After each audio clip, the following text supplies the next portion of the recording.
Mes bien chers frères, telle est la volonté de mon Père, que celui qui voit le Fils et croit en lui ait la vie éternelle.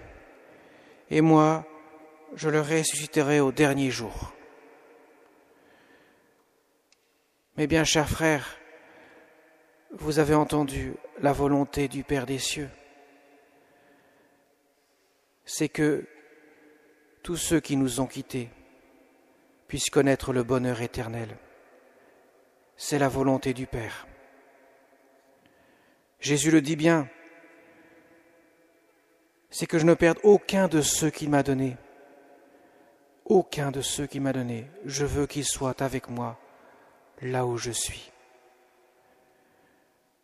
Le mystère de la mort est un mystère qui demeure pour nous incompréhensible. Nous avons une aspiration au plus profond de notre cœur pour une vie éternelle. Nous avons été créés pour cela. Et le Seigneur nous a donné sa vie pour que nous puissions le vivre. Car le péché, entrant dans le monde, avait introduit cette rupture d'amour entre Dieu et l'homme.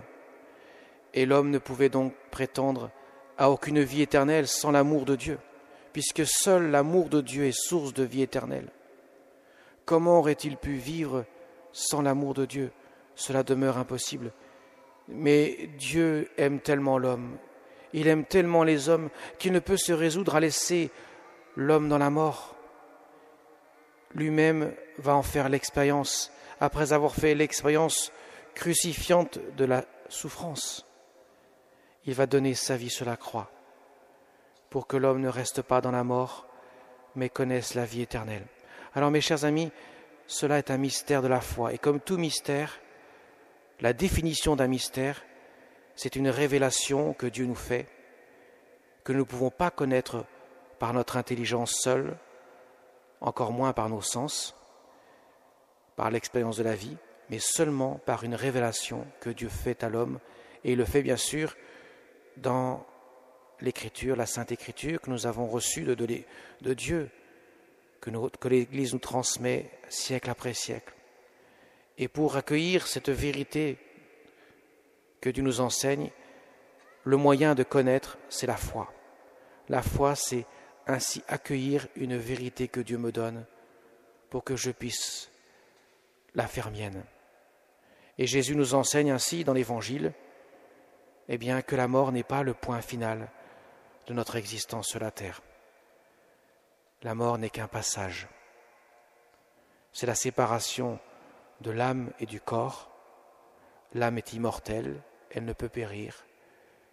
Mais le corps, bien sûr, reste sur terre. Et dans l'éternité, quand nous serons à la fin du monde, nous l'avons entendu dans l'Évangile, Jésus ressuscitera nos corps de chair, comme lui-même est ressuscité, non pas pour retrouver un corps qui puisse connaître la souffrance et la mort, mais un corps glorieux qui ne connaîtra que le bonheur et l'éternité.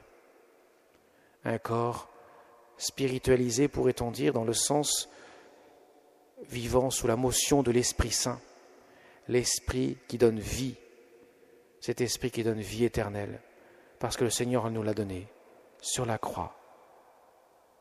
Mes chers amis, la mort d'un être proche, d'un être cher, est toujours pour nous un moment de désarroi, un moment de douleur profonde, un moment où il n'y a plus d'espoir de revoir celui ou celle qui nous a quittés.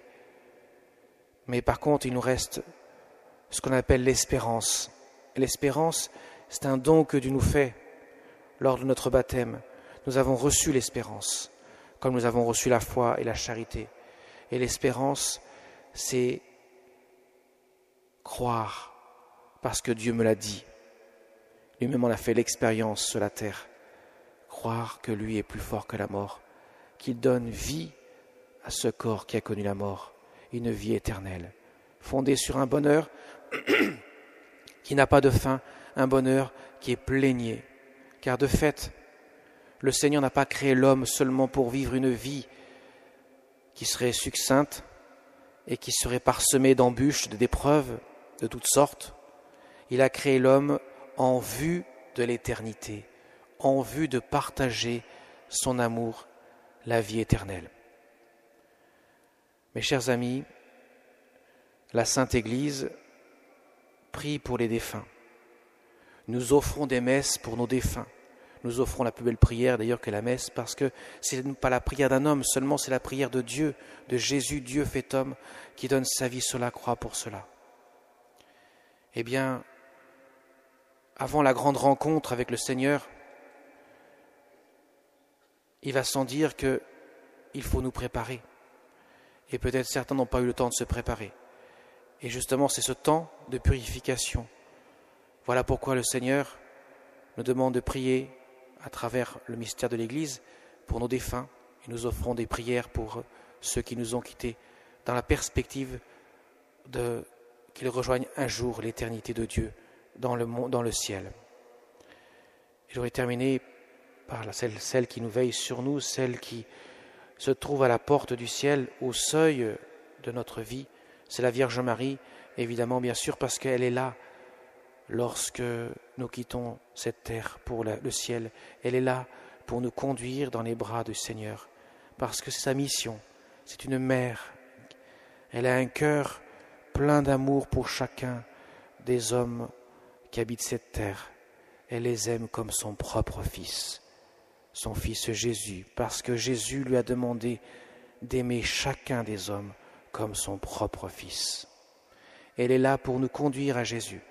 Comme une mère éduque son enfant, elle est là pour nous conduire à ce qu'il y a de meilleur, pour nous donner ce qu'il y a de meilleur, ce que notre cœur aspire.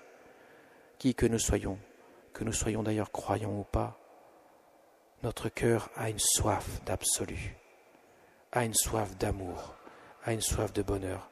Et Jésus nous enseigne que lui seul peut donner cet absolu, ce bonheur, parce que lui seul est Dieu et Dieu seul est absolu. Amen.